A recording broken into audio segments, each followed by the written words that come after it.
আসসালামু আলাইকুম। প্রিয় চাকরি প্রার্থী ভাই বোনরা সকলকে স্বাগত জানাচ্ছি। আপনারা বেশ কিছুদিন যাবত আসলে আমি অনেক আমার ইনবক্সে আবার হচ্ছে আমার ইউটিউবের কমেন্টেও আমি দেখছি যে আপনারা অনেকেই হতাশ হয়ে পড়েছেন যে আপু অনেকগুলো চাকরি পরীক্ষা দিচ্ছি, কোথাও চান্স হচ্ছে না, কোথাও টিকতে পারছি না, প্রিলি টিকি তো হচ্ছে লিখিত টিকতে পারি না, ভাইভাতে গিয়ে ব্যাক করছি, এরকম অনেক ব্যাপারে আসলে আপনারা আমার সাথে কথা বলেন। এই বিষয়টা আসলে আমি নিজেও অনেকদিন যাবতই চিন্তা করছি যে আপনাদেরকে বলবো, এবং আমি সবসময় আমার কথার মধ্যে বলিও। আপনাদেরকে টার্গেটটা রাখতে হবে আপনার চাকরির প্রস্তুতি, যাতে আপনার কোনোভাবে আপনাকে 1 বছরের বেশি নিতে না হয়। হ্যাঁ, এই জিনিসটা যদি আপনি মাথায় রেখে ওইভাবে প্রস্তুতিটা নেন, তাহলে কিন্তু আপনাকে হতাশ হতে হবে না। দেখুন, প্রথম বিসিএস এ যদি আপনি চাকরিটা পান, তারপরেও দেখা যাবে আপনাকে কিন্তু মোটামুটি 2-2.5 বছর 3 বছর পর্যন্ত আপনাকে ওয়েট করতে হচ্ছে সেই চাকরিটিতে জয়েন করার জন্য। অন্যান্য চাকরির ক্ষেত্রে, ব্যাংকের ক্ষেত্রে সেই প্রোক্রাস্টিনেশনটা কম। বিসিএস এর ক্ষেত্রে কিন্তু একটা দীর্ঘ সময় অপেক্ষা করতে হয়। আর এই দীর্ঘ সময় অপেক্ষা করার পরে দেখা গেল আপনি যদি একটা প্রিলি টিকলেন তো লিখিত টিকলেন না, লিখিত টিকলেন তো ভাইভাতে গিয়ে ব্যাক করলেন, এরকম হলে কিন্তু আসলে হতাশ হয়ে যায়। তখন দেখা যায় আলটিমেটলি আর চাকরি বেশিরভাগ ক্ষেত্রে সেরকম মন মতো আসলে একটা চাকরি মানুষ পায় না। তো এই কারণে আপনাদের এই চাকরিতে, আপনার যখন চাকরিতে ঢুকবেন বা চাকরির পরীক্ষার জগতে আপনি ঢুকবেন, আপনার একাডেমিক পড়াটা শেষ হলে অথবা অনার্সটা শেষ হওয়ার সাথে সাথে আপনাকে এমন একটা টার্গেট নিয়ে রাখতে হবে যে আপনি মোটামুটি 1 বছরের মধ্যে আপনার যে কোনো ধরনের প্রস্তুতি আপনি শেষ করে ফেলবেন। হ্যাঁ, আরেকটা বিষয় হচ্ছে, আমাদের তো দেখা যায় চাকরির বয়স, যেটা আপনার রিটায়ারমেন্টের বয়স 59 বছর, যাদের কোনো কোটা নেই।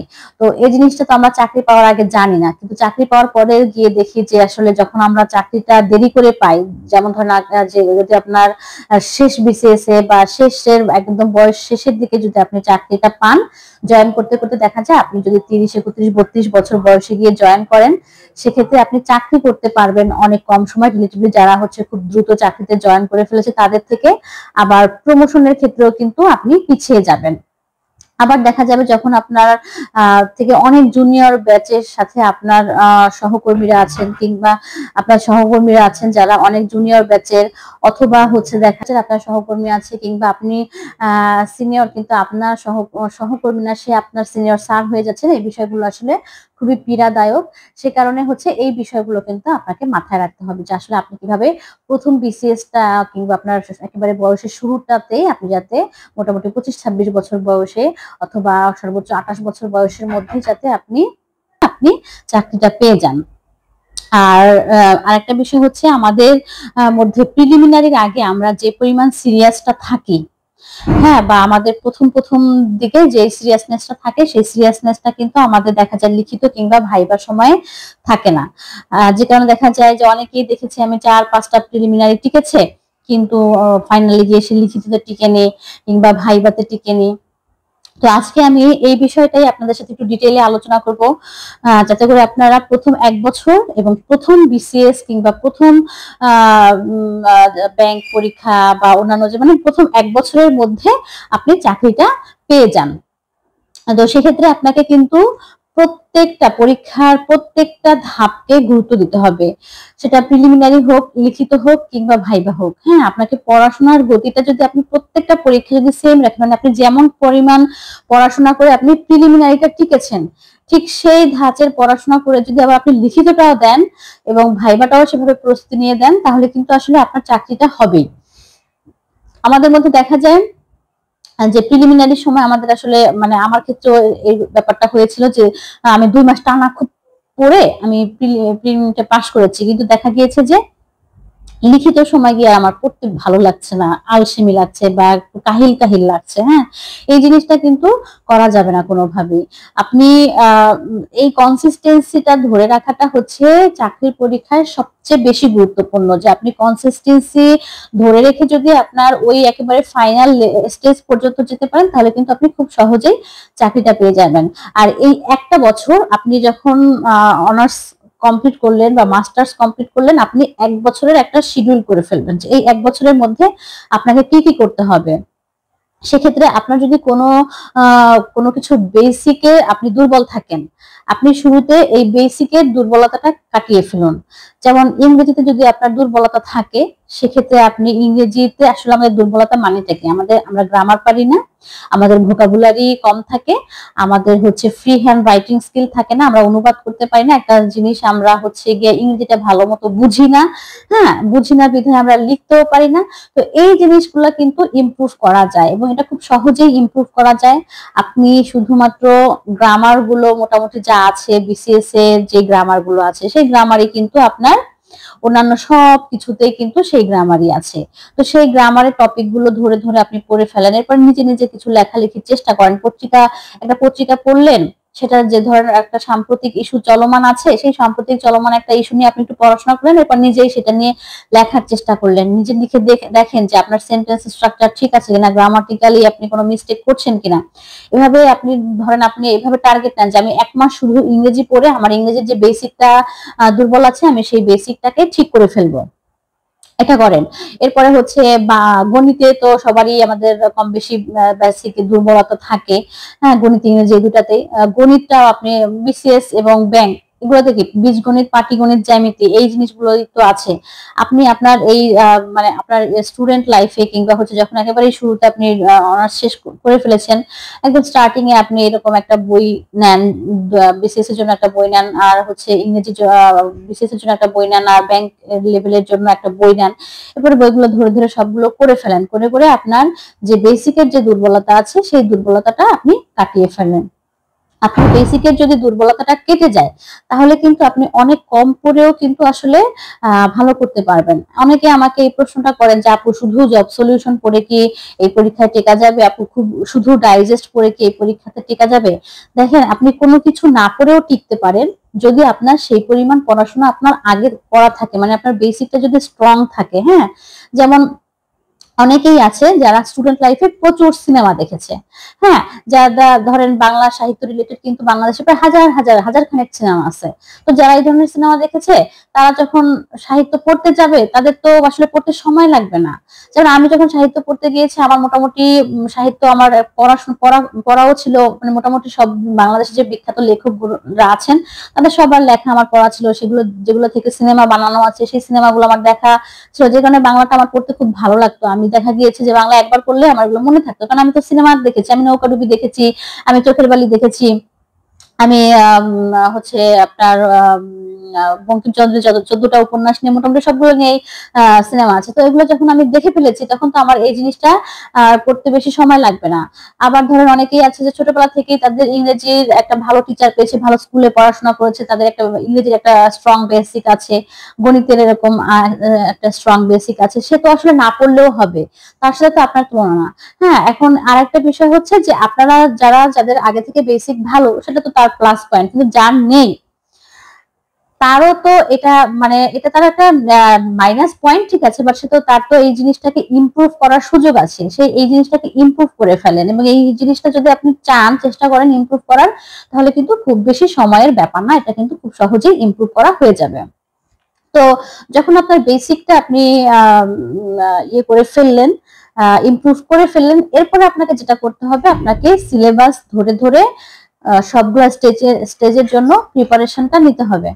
তো সেই জিনিসটা আপনাকে, যখন আপনার বেসিকটা আপনার স্ট্রং হয়ে গেল, তখন আপনি যেটা করবেন, আপনি যেই পরীক্ষায় দেন না কেন, প্রত্যেকটা পরীক্ষা দেওয়ার আগে আপনাকে চিন্তা করতে হবে যে আপনার ওই পরীক্ষার প্রশ্নের প্যাটার্নটা কেমন আসে, আপনি সেই প্রশ্ন প্যাটার্ন অনুযায়ী আপনি মোটামুটি কেপাবল কিনা।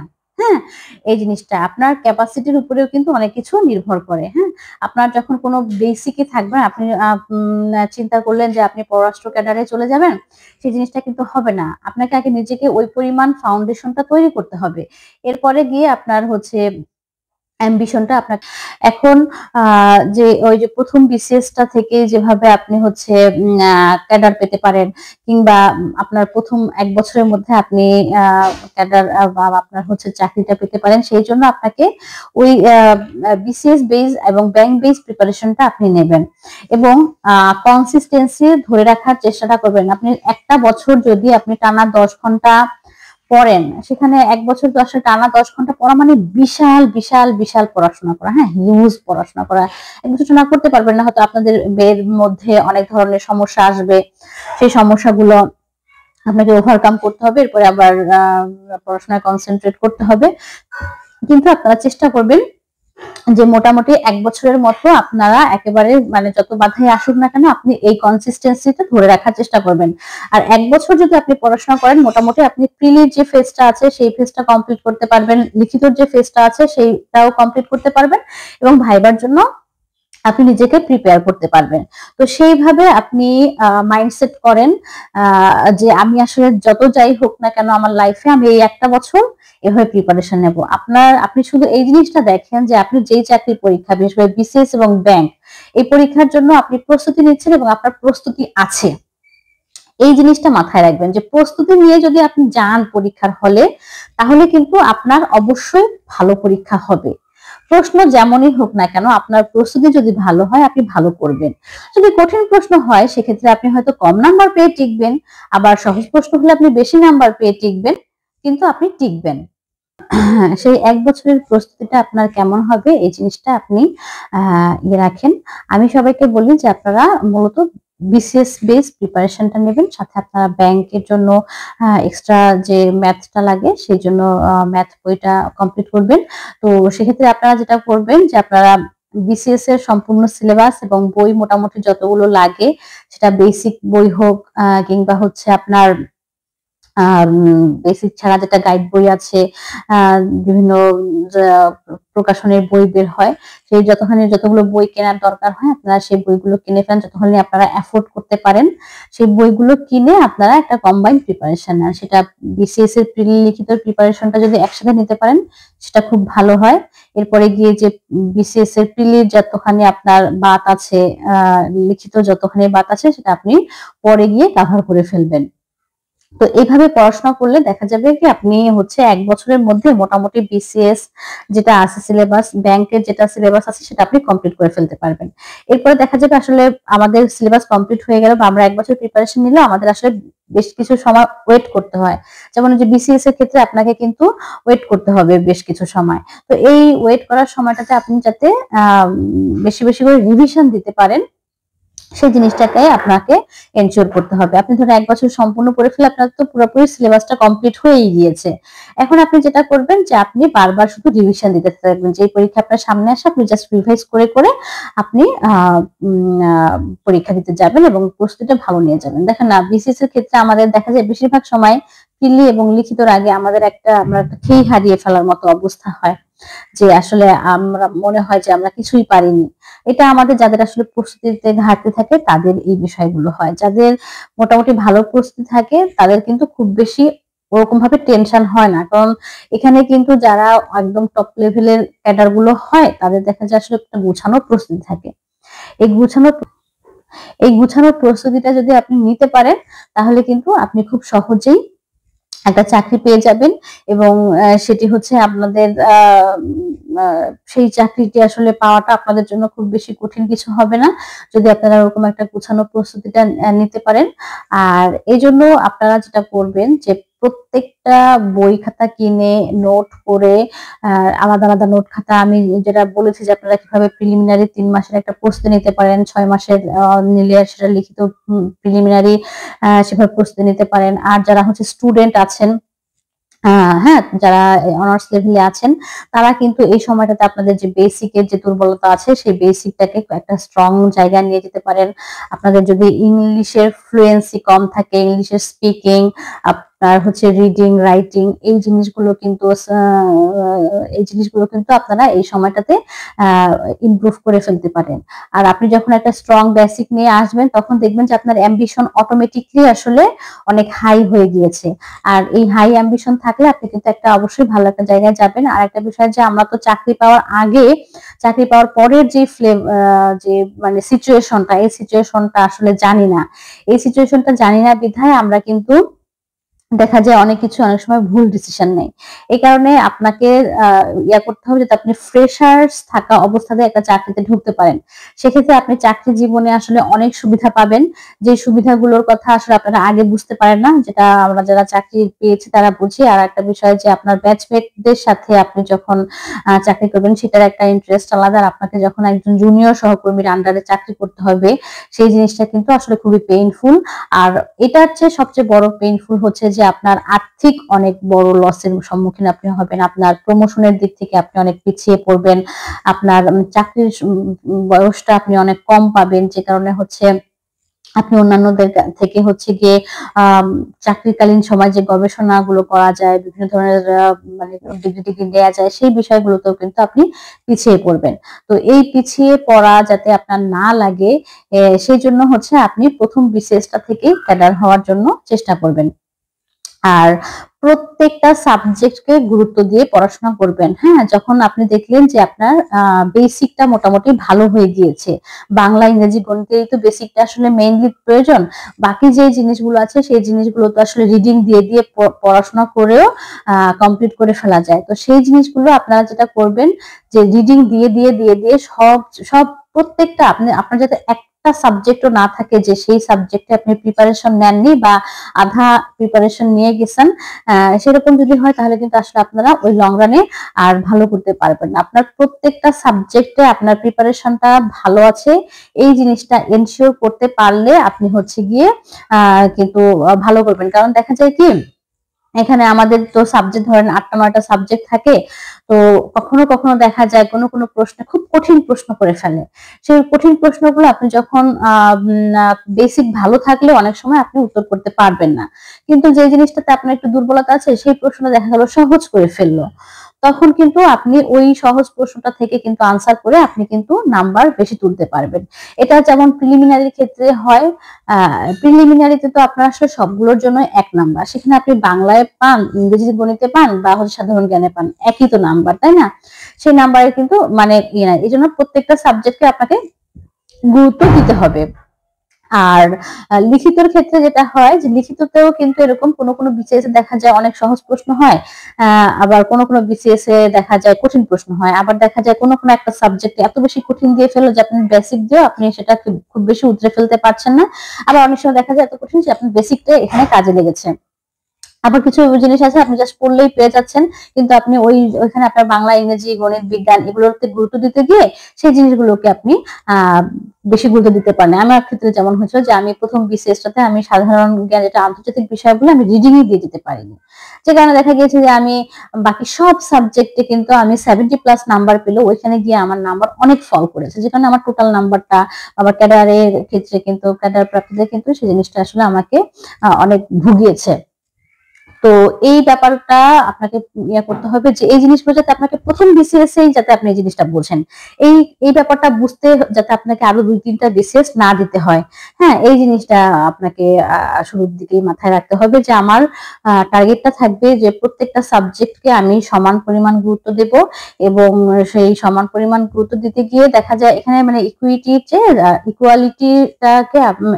চেয়ে ইকুইটিটাকে বেশি গুরুত্ব দেবেন। কারণ হচ্ছে দেখা গিয়েছে যে ধরেন ইংরেজিটা আপনার বেশি পড়া লাগতেছে বা গণিতটাকে বেশি পড়াতে হয়, সেখানে ওই পরিমাণ সময় দেন। আবার আন্তর্জাতিক বিষয়গুলি বা বাংলাদেশ বিষয়গুলি আপনাকে ওই লেভেলে যেতে যতখানি পড়ার দরকার হয় সেই ততখানি পড়েন, যাতে আপনার একটা সবগুলোর মধ্যে একটা সাস্টেনেবল একটা প্রিপারেশন থাকে। আর ওরকম একটা সাস্টেনেবল প্রিপারেশন থাকলে আপনি আর কখনোই মানে চাকরি পরীক্ষায় আপনি আসলে ফিরে আসবেন না। আরেকটা বিষয় হচ্ছে যে ভাইবাটাকে অনেক বেশি গুরুত্ব দিতে হবে। ভাইবাটার ক্ষেত্রে আপনি যেটা করবেন, প্রিলি এবং লিখিত যেটা আপনি পড়াশোনা করেছেন সেই জিনিসটা তো পড়বেনই, আর প্রত্যেকটা সাবজেক্ট চয়েসের জন্য কিন্তু ভাইবা আলাদা প্রস্তুতি আছে। তো আপনি যেই ক্যাডার চয়েস দিয়েছেন, যেই ক্যাডার চয়েস আপনার first choice, second choice, third choice, এই ক্যাডার চয়েস গুলোর আসলে অনেক পড়াশোনা আছে, সেই পড়াশোনাগুলো আপনারা করবেন। এছাড়া মুক্তিযুদ্ধ বা নতুন যে বিভিন্ন আন্দোলনের প্রেক্ষাপট আছে, সংবিধানের বিভিন্ন সমস্যাগুলো, এই জিনিসগুলো একেবারে খুব ভালো মতো নখদর্পণে রাখবেন। মানে মোটামুটি আপনি আপনার প্রথম ফার্স্ট ইয়ারে আপনি হচ্ছে গিয়ে একেবারে চাকরির পরীক্ষায় যতখানি যেখানে আপনার ঘাটতি আছে সেই ঘাটতিগুলো পূরণ করে একটা কমপ্লিট অ্যান্ড কম্প্যাক্ট প্রিপারেশন নিয়ে পরীক্ষার হলে যাবেন এবং প্রত্যেকটা পরীক্ষার আগে আপনি সমান গুরুত্ব দিয়ে পড়াশোনা করবেন। আর এই রিলেটেড যে ধরনের প্রস্তুতি নেওয়ার জন্য আসলে যত ধরনের বিষয় আছে, কোন বিষয়গুলো কিভাবে প্রস্তুতি নেবেন, আমি কিন্তু সবগুলো বিষয় ভিত্তিক প্রস্তুতি নিয়ে আপনাদের সাথে আলোচনা করেছি।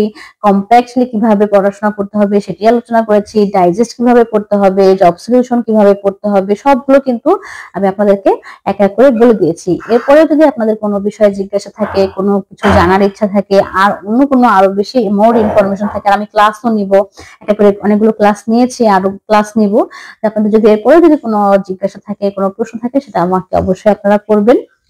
আমি চেষ্টা করব আমার সর্বোচ্চ দিয়ে আপনাদেরকে হেল্প করার। তো সবাই পড়াশোনা করুন এবং ফার্স্ট বিসিএস টাকেই টার্গেট করুন, এবং ফার্স্ট বিসিএস টা দিতে গেলে হয়তো আরো দুই একটা বিসিএস আমরা দেয়া লাগতে পারে, সেটা আপনি দিন, কিন্তু আপনি মানে আপনার ফার্স্ট বিসিএস থেকেই যাতে, বা আপনার হলো ফার্স্ট পরীক্ষা থেকে প্রথম বছরে যাতে আপনি একটা চাকরি পাওয়ার মতো নিজেকে কেপাবল করে ফেলতে পারেন, সেই বিষয়টিকে মাথায় রেখে পড়াশোনা করুন। তো পড়াশোনা করলে অবশ্যই ভালো কিছু হবে। সবাই ভালো থাকুন। আজকের মতো এখানেই বিদায় নিচ্ছি। আল্লাহ হাফেজ। আসসালামু আলাইকুম।